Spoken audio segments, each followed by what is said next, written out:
setan. Dan kadang-kadang pula manusia itu menjadi rendah, jorok, hina seperti binatang. Itulah manusia yang disebut mulia. Jamaah yang sama-sama dimuliakan Allah Subhanahu wa taala. Pertanyaannya adalah, apa alasannya? Apa sebabnya manusia itu lebih mulia dibanding makhluk-makhluk lainnya? Bu, ya, apa alasannya, apa sebabnya manusia itu lebih mulia dibanding makhluk lainnya? Banyak alasannya. Makanya di ayat ini Allah telah berfirman di ujung ayat itu, wa faddalnahum ala katsirin mimman khalaqna tafdila. Kata Allah, dan aku lebihkan ya manusia itu, ya aku lebihkan manusia itu keutamaannya dibanding makhluk lainnya, dilebihkan. Ya Bu, makhluk yang namanya manusia itu dilebihkan ya keutamaannya oleh Allah dibanding makhluk lainnya. Jamaah ibu yang sama-sama dimuliakan Allah Subhanahu wa taala, apa di antara kelebihan manusia yang menyebabkan manusia itu pun menjadi mulia dibanding makhluk lainnya? Ada 3, Bu. Ada 3 alasan yang penyebabnya. Yang pertama, mengapa manusia itu lebih mulia dibanding makhluk yang lainnya? Alasannya karena Allah pun memuliakan manusia. Allah pun memuliakan manusia. Walaqad karamna bani Adam. Al-ayat. Dan sungguh kata Allah, sungguh aku telah memuliakan manusia. Ya Bu, apa di antara Bu Allah memuliakan manusia dibanding makhluk yang lainnya? Di antaranya yang pertama, karena Allah menciptakan manusia itu dengan sangat sempurna. Kalau makhluk yang lain diciptakan cukup dengan kun fayakun, jadilah. Tapi kalau manusia itu berproses lewat kekuasaan maha kuasanya Allah. Bu, jadi alasan yang pertama mengapa manusia itu lebih mulia dibanding makhluk yang lainnya, karena Allah pun memuliakan manusia dengan proses penciptaannya yang maha sempurna. Bu, bahasa tafsirnya ahsani takwim. Bu, bahasa tafsirnya ahsani takwim. Manusia itu fisiknya sempurna, jasadnya sempurna, susunan anggota tubuhnya sempurna. Mata di sini, telinga di sini, dan lain sebagainya bisa berjalan sangat sempurna. Dan tidak hanya sempurna fisiknya saja, manusia pun diciptakan oleh Allah sempurna ruhaninya. Sempurna ruhaninya. Jasadnya sempurna, ruhaninya pun sempurna. Apa tanda-tanda sempurnanya ruhani? Bu, yang pertama, coba, kalau jin itu diciptakan dari apa, Bu? Dari api. Kalau malaikat diciptakan oleh Allah cahaya. Malaikat diciptakan oleh Allah dengan satu unsur yang namanya cahaya. Jin, setan diciptakan oleh Allah cuma dengan satu unsur aja yang namanya api. Tapi manusia, di dalam diri manusia, ruh manusia itu ada 4 unsur yang mewakili alam semesta. Di dalam tubuh ibu itu ada 4 unsur. Ya. Tidak hanya satu, 4 unsur. Apa yang pertama yang ada di dalam diri kita, Bu? 4 unsur. Yang pertama ada unsur air. Bu, di tubuh kita ada unsur air.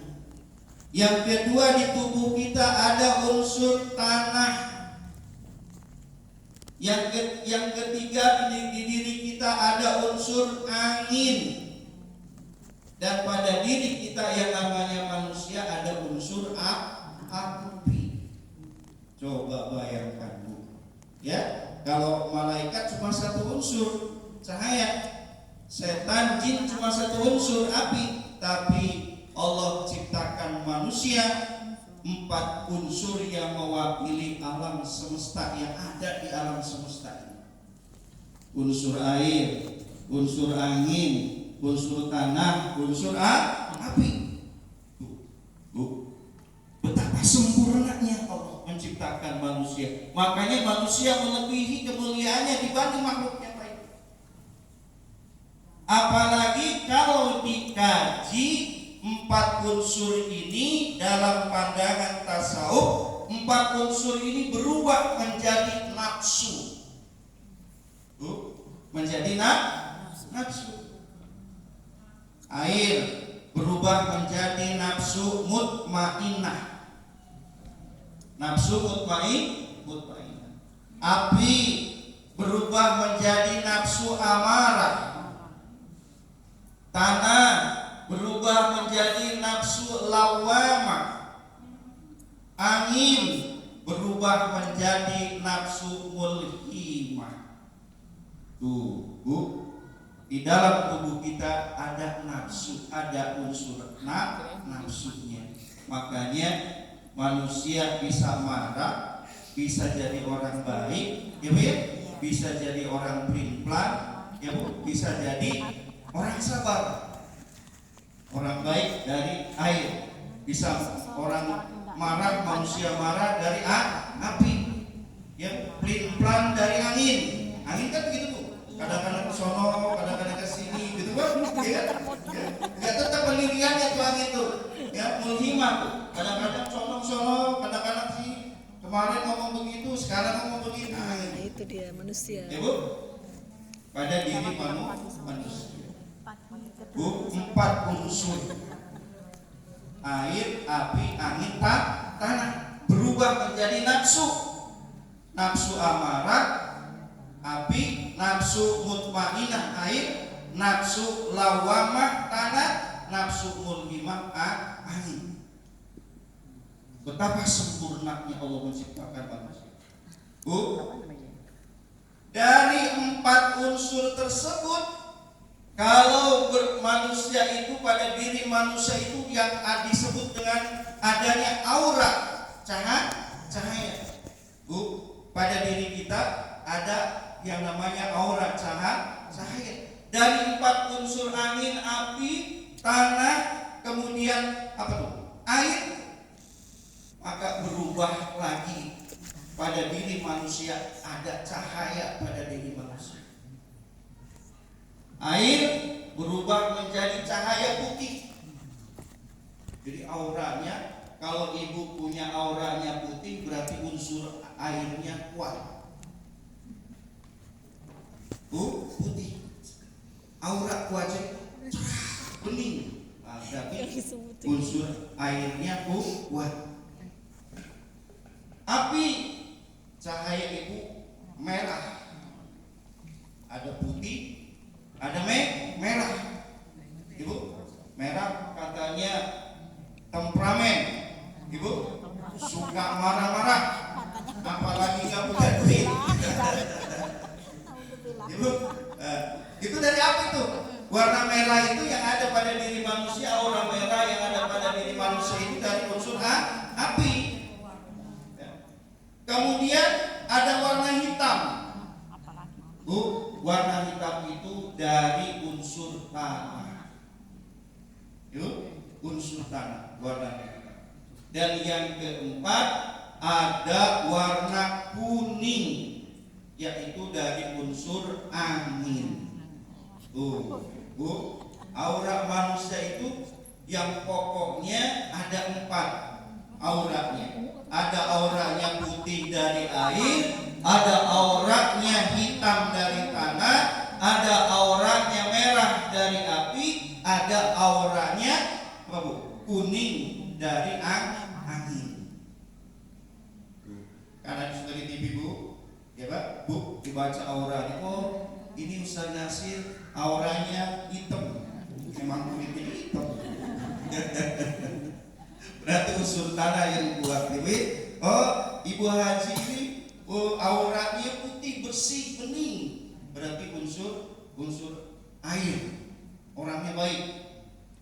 Wah, ini bapak ini warnanya merah, unsur dari api, suka pemarah ya orangnya ya. Itulah betapa sempurnanya manusia diciptakan oleh Allah Subhanahu wa Ta'ala, yang menjadikan manusia itu lebih mulia dibanding makhluk lainnya. Itu baru satu, ya, baru satu. Jadi mengapa manusia itu lebih mulia dibanding makhluk yang lainnya? Karena tadi Allah pun memuliakan manusia dalam proses penciptaannya yang maha sempurna. Ada nafsunya, ada airnya, ada nafsunya, ada cahayanya, ada semua lengkap pada diri manusia. Kalau jin tidak ada, Ibu. Kalau jin apa? Kelihatannya jin apa? Kalau Ibu nonton TV, kalau jin setan keluar itu apa? Api. Ya Bu. Ada tanahnya? Tidak ada. Ada airnya? Tidak ada. Ibu. Tidak. Warnanya cuma satu, merah. Kalau malaikat putih. Jadi kalau ada orang itu nonton TV nih, ada orang marah, satu sisi dia baik, satu sisi dia buruk. Kan di sini kadang-kadang ada yang merah setan gitu Bu, bertanduk merah. Kan di sini putih gitu kan? Di sini putih, berantem tuh. Jangan. Ayo ambil, jangan. Berantem. Simbol. Ibu, cuma satu, putih warnanya. Ya, nur cahaya. Betapa sempurnanya manusia. Alasan yang kedua mengapa manusia ini di dalam surat Al-Isra ini disebutkan wa faddalnahum 'ala katsirin mimman khalaqna tafdila, dan Allah lebihkan manusia itu keutamaannya dibanding makhluk yang lain. Yang kedua alasannya karena manusia dijadikan khalifah fil ardh.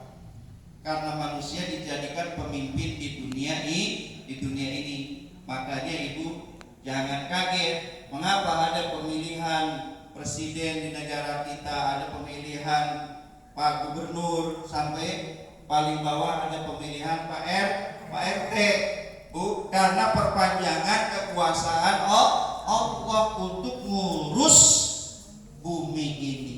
Sebagian negara sono diurus oleh presidennya, sebagian negara sono diurus oleh presidennya, dan begitu seluruh ujung dunia ini ada pemimpinnya. Sebagai apa? Khalifah, sebagai pemimpin di atas muka bumi ini, perpanjangan dari kekuasaan Allah.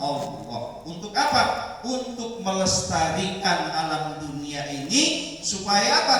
Supaya alam dunia ini terus berlanjut, terus bermanfaat. Jamaah ibu yang sama-sama dimuliakan Allah Subhanahu wa Ta'ala. Kemudian alasan yang ketiga mengapa manusia itu lebih mulia dibanding makhluk yang lainnya, karena Allah telah memberikan 4 kemuliaan. Tuh, Bu.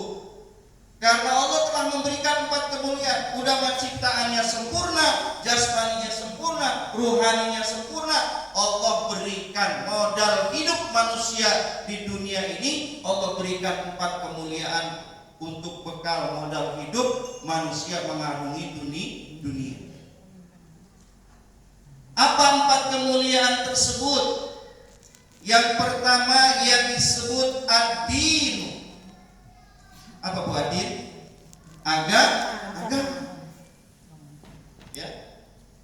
Sudah Allah menciptakan manusia sempurna, badannya sempurna, ruhaninya sempurna. Allah tambahkan lagi wa faddalnahum 'ala katsirin mimman khalaqna tafdila, dan aku lebihkan manusia dengan kelebihan di antara makhluk-makhluk yang lain. Dikasih agama oleh Allah Subhanahu wa taala. Jin dikasih agama, Bu? Tidak. Malaikat dikasih agama? Tidak. Tidak. Manusia dikasih agama oleh Allah Subhanahu wa taala untuk bekal perjalanan hidupnya di dunia ini. Maka siapa manusianya yang menjaga agamanya dengan baik, menjaga agamanya dengan benar, dengan baik dan benar, menjalankan agamanya dengan baik dan benar, taat agamanya dengan baik dan benar, maka sudah dipastikan manusia hidup di dunia ini tidak akan sesat, tidak akan menceng, tidak akan celaka. Karena apa? Karena dipandu oleh agama. Karena manusia diatur hidupnya oleh agama sebagai kemuliaan dari Allah Subhanahu wa taala. Bu, kalau orang taat beragama, taat menjalankan agama, kira-kira dia akan berbuat jahat gak, Bu? Tidak. Akan berbuat jahat ya? Tidak. Akan berbuat jahil tidak? Tidak. Akan berbuat zolim tidak? Tidak. Bu, tidak akan. Karena apa? Karena agama melarang keburukan-keburukan tersebut. Dan yang harus dikerjakan oleh manusia dari agamanya adalah kebaikan-kebaikan. Kebaikan untuk dirinya, kebaikan untuk orang lain, kebaikan untuk alam lingkungan di mana dia tinggal. Agama. Yang kedua, karena Allah memberikan kepada manusia kemuliaan yang namanya al-aql. Apa, Bu? Akal. Ya. Manusia setelah diberi agama oleh Allah, diberi akal. Maka siapa yang mampu menjaga akalnya dengan baik, bahasa inteleknya, Bu, intelektualnya dengan baik, pemikirannya dengan baik, dijaga nih, Bu, akalnya. Akal sehatnya dijaga. Maka manusia hidupnya akan bisa menimbang dan memilih mana yang baik, mana yang buruk, mana yang benar, mana yang salah, mana yang pantas, mana yang tidak pantas. Itu fungsinya akal. Kalau kita menjaga akalnya dengan baik, maka menjadi orang yang baik dengan akalnya. Ibu, nggak bakal berbuat semena-mena karena dia menimbang dan memilih akalnya. Oh, ini nggak boleh, oh ini yang boleh. Oh ini yang benar, ini yang nggak benar. Oh ini yang pantas, ini yang nggak pantas.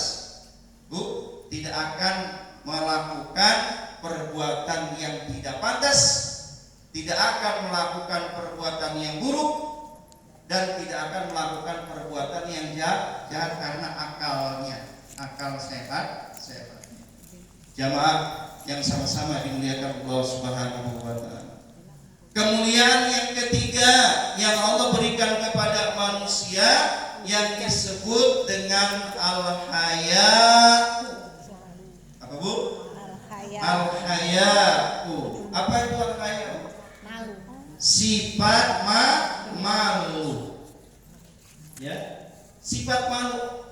Jadi Allah memberikan manusia agar manusia itu tetap dalam kemuliaannya, tetap dengan kehormatannya, tetap dengan derajat tingginya. Manusia diberikan sifat malu oleh Allah Subhanahu wa taala. Karena itu sifat malu adalah anugerah terbesar dari Allah Subhanahu wa taala untuk manusia.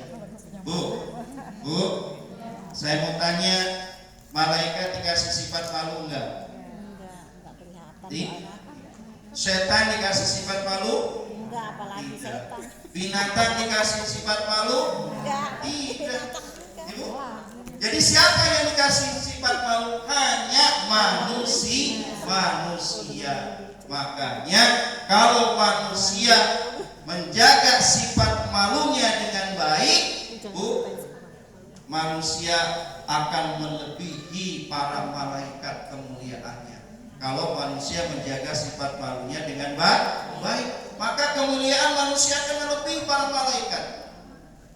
Namun sebaliknya, bila manusia tidak bisa menjaga sifat malunya dengan baik, apalagi sifat malunya hilang dari diri manusia, maka kebiadaban manusia akan melebihi setan.